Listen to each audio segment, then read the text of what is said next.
जय हिंद दोस्तों, स्वागत है आप सभी का आपके अपने YouTube channel MS perfect classes में। आज के इस वीडियो में पढ़ने वाले हैं क्लास 10th के मैथ सिलेबस की प्रश्नावली 1, जिसका नाम है वास्तविक संख्याएं, रियल नंबर। तो एग्जाम की बेहतर तैयारी के लिए जुड़े रहे हमारे अपने YouTube चैनल से, क्योंकि इस पर मिलेगा आपको मैथ्स और साइंस का पूरा सिलेबस। तो बिना टाइम वेस्ट के स्टार्ट करते हैं। सबसे पहले प्राकृत संख्याएं, नेचुरल नंबर। सबसे पहले तो जान लेते हैं कौन कौन सी संख्याएं होती है। तो सबसे पहले आ गया आपके प्राकृत संख्याएं, नेचुरल नंबर्स। वे संख्याएं जो 1 से प्रारंभ होती है और अनंत तक जाती है उन्हें प्राकृत संख्याएं कहा जाता है। वे संख्याएं जो 1 से स्टार्ट होकर कहाँ तक जाती है?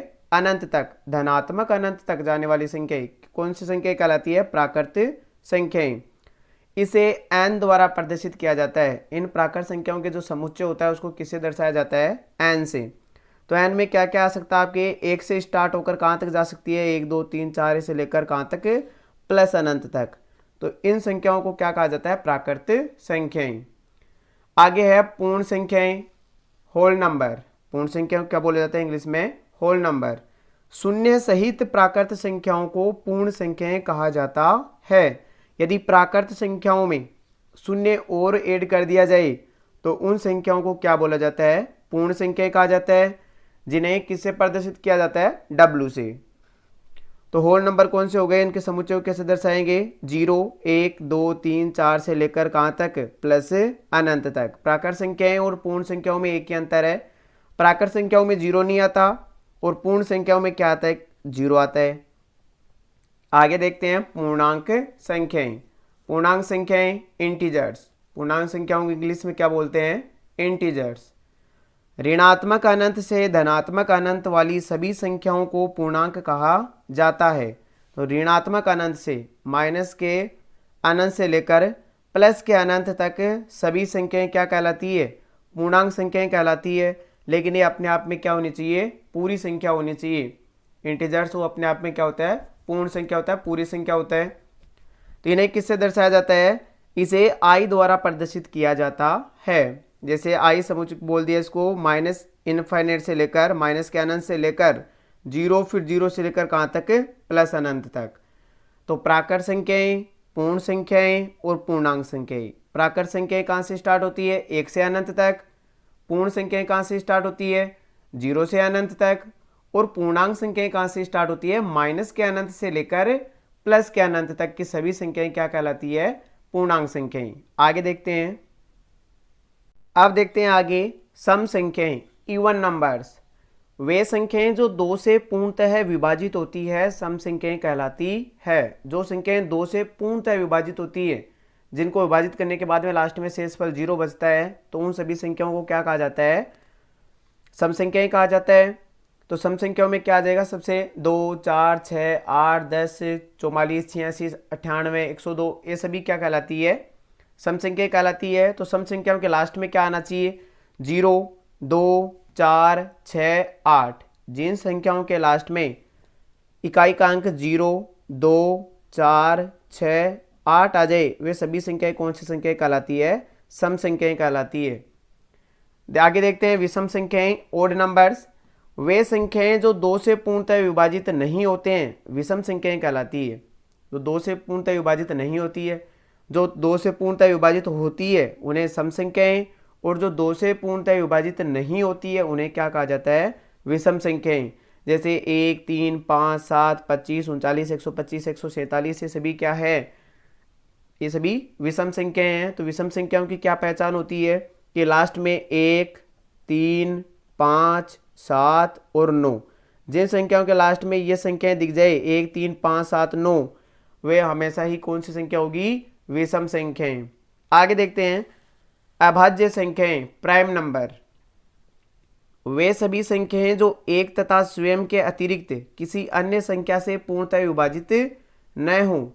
जो संख्याएं एक और स्वयं के अतिरिक्त किसी अन्य संख्या से विभाजित नहीं होती है उन्हें कौन सी संख्या कहा जाता है? अभाज्य संख्या कहा जाता है। या फिर जब किसी संख्या के टुकड़े करें, अभाज्य गुणनखंड करें और केवल कितने गुणनखंड प्राप्त हो? 2 गुणनखंड प्राप्त हो, केवल 2 गुणनखंड प्राप्त हो तो उन्हें कौन सी संख्या कहा जाता है? अभाज्य संख्या। जैसे 2, 3, 5, 7, 11, 13, 17, 19, इसी प्रकार 23, इस प्रकार आगे चलती जाती है। तो इन सभी संख्याओं को क्या कहा जाता है? अभाज्य संख्याएं। इसमें या तो एक का भाग जाएगा या फिर खुद का भाग जाएगा, इसके अलावा किसी भी संख्या का भाग नहीं जाएगा। तो ये सभी संख्याएं कौन सी संख्या होगी? अभाज्य संख्याएं। आगे देखते हैं भाज्य संख्याएं। कंपोजिट नंबर्स वे सभी संख्याएं जो एक तथा स्वयं के अतिरिक्त किसी अन्य संख्या से भी पूर्णतः विभाजित हो, उन्हें कौन सी संख्या कहा जाता है? भाज्य संख्या कहा जाता है। पूर्णतः विभाजित नहीं होने वाली तो अभाज्य, और पूर्णतः विभाजित होने वाली क्या कहलाती है? भाज्य संख्याएं। जो एक और स्वयं के अलावा भी किसी दूसरी संख्या से पूर्णतः विभाजित होती है उन्हें कहा जाता है भाज्य संख्याएं, कंपोजिट नंबर्स। देखते हैं 4, 6, 8, 10, 20, 25, 38, 125, ये सभी क्या है? भाज्य संख्याएं हैं। क्यों है? क्योंकि 4 में 1 का भी भाग जाता है, 2 का भी भाग जाता है और 4 का भी भाग जाता है। तो खुद का तो जा रही है, 1 का भी जा रहा है और खुद का भी जा रहा है। इसके अलावा एक अन्य संख्या है 2, उसका भी इसमें पूरा पूरा भाग जा रहा है। तो जिनमें अन्य किसी संख्या का भी पूरा पूरा भाग जाए वे सभी कौन सी संख्या कहलाती है? भाज्य संख्याएं। जैसे 25 देखते हैं, 25 में 1 का भी भाग जाता है, 5 का भी भाग जाता है और 25 का भी भाग जाता है। तो इसके कितने गुणनखंड हो गए? 3 गुणनखंड हो गए। और तो 2 गुणनखंड वाले, केवल 2 गुणनखंड वाली तो कौन सी होती है? अभाज्य संख्याएं। और 2 से ज्यादा गुणनखंड आ जाए, जिनके 2 से ज्यादा अभाज्य गुणनखंड आ जाए या फिर गुणनखंड, तो उनको क्या बोलेंगे? भाज्य संख्याएं। जैसे आ गया आपके 38, 38 में 1 का भी भाग जाता है, 2 का भी भाग जाता है, इसी प्रकार खुद 38 का भी भाग जाता है। और कौन सी संख्याएं? जैसे 19 का भी भाग जाता है। इस प्रकार यदि 2 संख्या केवल 2 गुणनखंड प्राप्त हो तो अभाज्य, और बहुत सारे गुणनखंड प्राप्त हो तो 2 से ज्यादा प्राप्त होते हैं, उन्हें भाज्य संख्या कहा जाता है। आगे देखते हैं। आगे है परिमेय संख्याएं, रीजनल नंबर्स। वे संख्याएं जिन्हें p बटा q के रूप में लिखा जा सकता है उन्हें परिमेय संख्या कहा जाता है। जिन संख्याओं को p बटे q के रूप में लिखा जा सकता है उन्हें कौन सी संख्याएं कहा जाता है? परिमेय संख्या। अर्थात बटे के रूप में लिखी जाने वाली सभी संख्याएं कौन सी होगी? परिमेय संख्याएं। तो p तो क्या कहलाएगा? अंश, और q क्या कहलाएगा? हर। p तो अंश और q है क्या है यहाँ पर? हर। जहां p व q क्या है? दोनों ही पूर्णांक है, लेकिन q का मान 0 नहीं होना चाहिए। कभी भी बटे में आपके 0 नहीं आना चाहिए। जैसे एग्जांपल देखते हैं 2/3, 5/8, 4/9, 5, ये सभी कौन सी संख्याएं हैं? परिमेय संख्याएं। खुद सिंगल संख्या भी कौन सी संख्या होती है? परिमेय संख्या, क्योंकि हम इसके बटे में क्या लगा सकते हैं? 1 लगा सकते हैं। तो बटे में 1 लगाने से संख्या में कोई अंतर नहीं आता, इसलिए तो p हो गया और नीचे क्या हो जाएगा? q। 5 तो क्या हो गया? p, और 1 क्या हो जाएगा? q। तो जिन संख्याओं को p बटे q के रूप में लिखा जा सकता है उन्हें कौन सी संख्या कहा जाता है? परिमेय संख्याएं। जहां पर p तो अंश कहलाएगा और q क्या कहलाएगा? हर। ये भी याद रखना कि कभी भी q का मान है वो 0 नहीं होना चाहिए। यदि बटे में 0 आ गया तो उसका मान अनंत हो जाएगा, और अनंत आपके परिमेय संख्या नहीं है। अब अपरिमेय संख्याएं देखते हैं। अपरिमेय संख्याएं, इरेशनल नंबर्स, वे संख्याएं जिन्हें p बटा q के रूप में नहीं लिखा जा सकता उन्हें अपरिमेय संख्याएं कहा जाता है। जिन संख्याओं को p बटे q के रूप में लिखा जा सकता है उन्हें तो परिमेय संख्याएं, और जिन्हें p बटा q के रूप में नहीं लिखा जा सकता उन्हें अपरिमेय संख्याएं कहा जाता है। तो देखते हैं अपरिमेय संख्याएं कौन कौन सी होती है। √2, √5, √11, पाई और अनावसानी अनावर्ती संख्याएं। तो √2, जिन संख्याओं का पूर्ण रूट पूरा रूट नहीं निकलता है उनसे वे सभी संख्याएं कौन सी होती है? अपरिमेय संख्याएं कहलाती है। जैसे √2 आ गया, √2 का पूरा रूट नहीं निकलेगा। जैसे √5 आ गया, √11 आ गया। इसी प्रकार यदि √25 आ जाए तो √25 तो रूट निकलता है 25 का, कितना आता है? 5। तो जिनका रूट निकल जाए वो तो परिमेय संख्या, और जिनका रूट नहीं निकले वो अपरिमेय संख्या। एक पाई का मान होता है 22/7। 22/7 जो पाई है वो भी कौन सी संख्या कहलाती है? अपरिमेय संख्या कहलाती है। क्यों कहलाती है? देखिए दशमलव प्रसार, इनका दशमलव प्रसार से हम देख सकते हैं कि कौन सी संख्या परिमेय है और कौन सी संख्या अप्रमेय है। यहाँ पर नाम आया है अनवसानी अनावर्ती संख्याएं, तो इनका भी देखते हैं, दशमलव प्रसार में इनका भी पता चल जाएगा। तो सबसे पहले तो देखते हैं दशमलव प्रसार क्या होता है। दशमलव प्रसार, दशमलव प्रसार में दो नाम आते हैं। दशमलव प्रसार, दशमलव प्रसार देखिए यहाँ पर एक तो होता है शांत दशमलव प्रसार और एक होता है अशांत दशमलव प्रसार। कितने प्रकार के दशमलव प्रसार होते हैं? दो, एक तो शांत और एक अशांत। यदि किसी संख्या का किसी संख्या में भाग दिया जाए और पॉइंट के बाद में जैसे 2.46 इस प्रकार आके यहाँ पर भाग रुक गया, कहने का मतलब नीचे 0 आ गया, तो वो तो क्या कहलाएगी? शांत संख्या या फिर शांत दशमलव प्रसार होगा। और इसी प्रकार यदि किसी संख्या में भाग दिया जाए और उसका मान यदि पॉइंट के बाद में कुछ इस प्रकार आता ही रहे, जैसे रुके ने भाग, इस प्रकार कोई भी संख्या आती रहे आगे, तो वो कौन सी उसका दशमलव प्रसार किस प्रकार का होगा? अशांत दशमलव प्रसार। अब अशांत दशमलव प्रसार भी दो प्रकार के होते हैं, एक तो होता है अनवसानी आवृत्ति और एक होता है अनवसानी अनावृत्ति।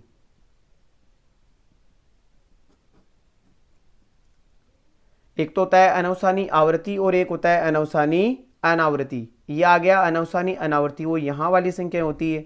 तो यहाँ पर देखना, जो जिनका दशमलव प्रसार शांत होता है वे सभी तो कौन सी होती है? परिमेय संख्या होती है। वे सभी तो कौन सी संख्या होती है? परिमेय संख्याएं। और अनवसानी आवृत्ति, अनवसानी आवृत्ति का मतलब है कि पॉइंट के बाद में एक ही संख्या बार बार आए। जैसे एक संख्या आ गई 2.464646, इस प्रकार यदि ये संख्या बार बार आ रही है तो वो कौन सी होगी? अनवसानी अनावृत्ति। और जिन्हें बार के रूप में लिखते हैं 2.46 पर क्या लिख देते हैं? बार। तो ये जो बार वाली संख्याएं होती है वे सभी भी कौन सी संख्या होती है? परिमेय संख्याएं होती है। अब बात करें अनवसानी अनावृत्ति की, तो अनवसानी अनावृत्ति में जैसे किसी संख्या का दशमलव प्रसार करें, जैसे 3.4682514148, इस प्रकार कोई संख्या बार बार नहीं आ रही है, संख्या लगातार दूसरी संख्याएं आती जा रही है, तो उन्हें कौन सा प्रसार कहा जाता है? अनवसानी अनावृत्ति। तो इन संख्याओं को p/q के रूप में नहीं लिखा जा सकता, तो इन्हें कौन सी संख्या कहा जाता है? अपरिमेय संख्याएं। इन्हें कौन सी संख्या कहा जाएगा? अपरिमेय संख्याएं। और एक दूसरी भी अपरिमेय संख्याएं और, जैसे 0.1010001000 इस प्रकार की जो संख्याएं होती है वो भी क्या कहलाती है? अपरिमेय संख्याएं। देखते हैं आगे। अब देखते हैं आगे यूक्लिड विभाजन एल्गोरिथम। हमारे चैप्टर का सबसे पहला पॉइंट यही है, यूक्लिड विभाजन एल्गोरिथम या फिर कलन विधि। इस विभाजन एल्गोरिथम को क्या बोला जाता है? कलन विधि। देखिए क्या होता है ये, एक धनात्मक पूर्णांक a को किसी अन्य धनात्मक पूर्णांक b से इस प्रकार विभाजित किया जा सकता है कि शेषफल r प्राप्त होता है जो b से क्या होता है? छोटा।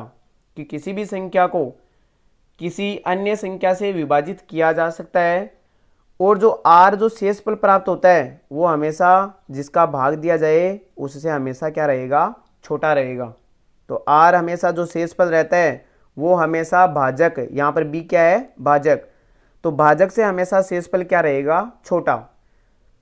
आगे देखते हैं यूक्लिड विभाजन प्रमेय का। यूक्लिड विभाजन प्रमेय का दो धनात्मक पूर्णांक a और b के लिए, दो धनात्मक पूर्णांक है a और b, यहाँ पर कोई भी नंबर हो सकते हैं a और b। यदि a को b से विभाजित किया जाता है तो भागफल q तथा शेषफल r प्राप्त होता है, जहाँ पर a है वो b से क्या है? बड़ा। a का मान b से बड़ा है, तो जब हम b का भाग देंगे a में तो हमारे पास कुछ तो क्या आएगा? भागफल आएगा और कुछ क्या आएगा? शेषफल। अब ये शेषफल कैसा भी आ सकता है 0 से लेकर, अभी देखते हैं शेषफल के बारे में। तो जिसे निम्न प्रकार लिखा जा सकता है, इस यूक्लिड विभाजन प्रमेय को किस प्रकार लिखा जा सकता है? a बराबर bq प्लस r, a बराबर bq प्लस r। तथा r के लिए देखिए ये r की क्या कंडीशन होती है यहाँ पर कि r है वो या तो 0 हो सकता है। r क्या हो सकता है? जब हम किसी संख्या में किसी संख्या का भाग दिया जाए, जब पूर्ण से पूरा भाग जा रहा है तब तो शेषफल कितना आ सकता है? 0, या फिर 0 से बड़ा आएगा। बड़ा कितना बड़ा हो सकता है, लेकिन ज़्यादा से ज़्यादा b तक, b से छोटा ही रहेगा, b के बराबर नहीं होगा, b से क्या रहेगा, छोटा। तो ये r के बारे में बताया गया है यहाँ पर कि r का मान 0 या फिर 0 से बड़ा, 0 या फिर 0 से बड़ा, लेकिन b से हमेशा क्या होता है, छोटा। b क्या है यहाँ पर, भाजक। b क्या आ गया यहाँ पर, भाजक, कि हमेशा r का मान भाजक से क्या रहेगा, छोटा रहेगा। तो इस प्रमेय को हिंदी में क्या लिखें, भाज्य बराबर भाजक गुणा भागफल प्लस शेषफल। और यही क्या है, यूक्लिड विभाजन प्रमेय का, या फिर दोनों एल्गोरिथम और प्रमेय का एक दूसरे से क्या है, रिलेटेड है। तो प्रमेय का क्या हो गई, भाज्य बराबर भाजक गुणा भागफल प्लस शेषफल। आगे देखते हैं। आगे यूक्लिड विभाजन प्रमेय का प्रयोग दो धनात्मक पूर्णांकों a और b, जहां पर a बड़ा है किससे, b से, का HCF ज्ञात करने के लिए किया जाता है। दो संख्याओं का, यदि दो धनात्मक संख्याएं दे रखी है तो उनका HCF ज्ञात करने के लिए किसका प्रयोग किया जाता है, यूक्लिड विभाजन प्रमेय का या फिर यूक्लिड विभाजन एल्गोरिथम का प्रयोग किया जाता है। यहाँ पर a का मान b से क्या होगा, बड़ा। तो आपको कोई भी a कोई भी b हो सकता है। जैसे दो संख्याएं दे दी आपके पास 240 और 120, तो यहाँ पर जो बड़ी है, इन दोनों में से पहले देखना है कि जो बड़ी है उसको a मानना है, बड़ी को a मानना है, छोटी को क्या मानना है, b मानना है। जैसे एक संख्या आ गई 140, एक आ गई 200। तो यदि इन संख्याओं का हमें HCF निकालना हो तो जो बड़ी है उसको a मानना है, छोटी है उसको क्या मानना है, b मानना है। तो इस विधि का प्रयोग HCF ज्ञात करने के लिए किया जाता है। आगे देखते हैं। अब आगे है अंक गणित की आधारभूत प्रमेय या अंक गणित की आधारभूत प्रमेय। प्रत्येक भाज्य संख्या को अभाज्य संख्याओं के गुणनफल के रूप में व्यक्त किया जा सकता है। अभी पढ़ा था हमने भाज्य संख्या और अभाज्य संख्या। तो भाज्य संख्या को अभाज्य संख्याओं के गुणनफल के रूप में व्यक्त किया जा सकता है, और यही क्या कहलाता है, अंकगणित की मूलभूत प्रमेय या फिर आधारभूत प्रमेय। जैसे कोई भी भाज्य संख्या ले लेते हैं, जैसे भाज्य संख्या आ गई 25। यदि हम इसके अभाज्य गुणनखंड करें तो पहले किसका भाग जा रहा है, 5 का, कितनी बार जाएगा, 5 बार, फिर 5 का जाएगा कितनी बार, 1 बार। तो ये 25 था भाज्य संख्या, हमने इसको अभाज्य संख्या के रूप में किस प्रकार लिख दिया, 5 गुणा 5। तो किसी भी भाज्य संख्या को हम अभाज्य संख्याओं के गुणनफल के रूप में लिख सकते हैं। जैसे और कोई नंबर ले, जैसे 50 आ गया, 50 में पहले 2 का भाग जाएगा 25 बार, फिर 25 में 5 का जाएगा 5 बार, फिर 5 में 1 बार। इस प्रकार 50 को क्या लिख सकते हैं, 50 को लिखा जा सकता है 2 गुणा 5 गुणा 5। तो ये क्या थी, भाज्य संख्या। हमने इसको किसके रूप में लिख दिया, अभाज्य संख्याओं के गुणनफल के रूप में लिख दिया। तो इसी को क्या बोला जाता है, अंकगणित की आधारभूत प्रमेय। आगे देखते हैं। दो संख्याओं के HCF व LCM में संबंध। दो संख्याओं के HCF व LCM में क्या संबंध होता है, तो इसको संबंध देखिए।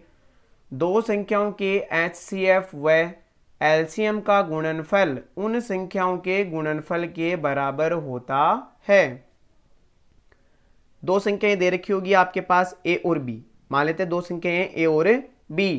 यदि हम उनका HCF और LCM निकाल रहे हैं तो उनका HCF और LCM का जो गुणा है वो उन दोनों संख्याओं के गुणा के इक्वल होगा। तो दो संख्याओं का गुणा हमेशा HCF और LCM के गुणा के बराबर होता है। आगे देखते हैं। यदि किसी परिमेय संख्या p बटा q में, यदि किसी परिमेय संख्या p बटा q में q का अभाज्य गुणनखंड 2 की पावर n गुणा 5 की पावर m के रूप का है तो संख्या का दशमलव प्रसार किस प्रकार का होगा, शांत होगा। ये देखिए लाइन समझते हैं एक बार। जैसे कोई भी परिमेय संख्या दे दी p बटे q, यहाँ पर p का मान भी कोई पूर्णांक हो सकता है, q का मान भी कोई पूर्णांक हो सकता है, लेकिन क्या नहीं हो सकता, जीरो नहीं हो सकता। जीरो के अलावा कोई भी q का जब अभाज्य गुणनखंड किया जाता है, जब q के क्या किया जाता है, अभाज्य गुणनखंड, तो यदि वो अभाज्य गुणनखंड 2 की पावर m गुणा 5 की पावर n के रूप का है कि उसमें 2 और 5 के अलावा कोई भी संख्या नहीं है, या वापस सुनना, 2 और 5 के अलावा यदि अभाज्य गुणनखंड में कोई संख्या नहीं है तो उसका दशमलव प्रसार किस प्रकार का होगा, शांत प्रकार का होगा। देखिए यहाँ पर केवल 2 आ जाए तो भी शांत होगा, केवल 5 आ जाए तो भी शांत होगा, दोनों 2 और 5 आ जाए तो भी शांत होगा, लेकिन 2 5 के अलावा यदि कोई और संख्या आ रही है, जैसे किसी का हमने अभाज्य गुणनखंड किए किसी संख्या के, उसके अभाज्य गुणनखंड आ गए 2 5 और 7, तो इसमें 2 और 5 के अलावा भी एक संख्या आ रही है 7 आ रही है, तो इसका दशमलव प्रसार किस प्रकार का होगा? अशांत होगा। किस प्रकार का हो जाएगा? अशांत। तो यहाँ तक था इसका प्रश्नावली जो एक है हमारी वास्तविक संख्याएं, उसका ये थ्योरेटिकल पार्ट था। अब आगे वाले वीडियो में पढ़ेंगे हम प्रश्नावली 1.1। तो वीडियो पसंद आया तो वीडियो को लाइक और चैनल को सब्सक्राइब जरूर कीजिए, ताकि आने वाले वीडियोज का नोटिफिकेशन आपको जरूर मिल सके। बाकी वीडियो को लास्ट तक देखने के लिए धन्यवाद।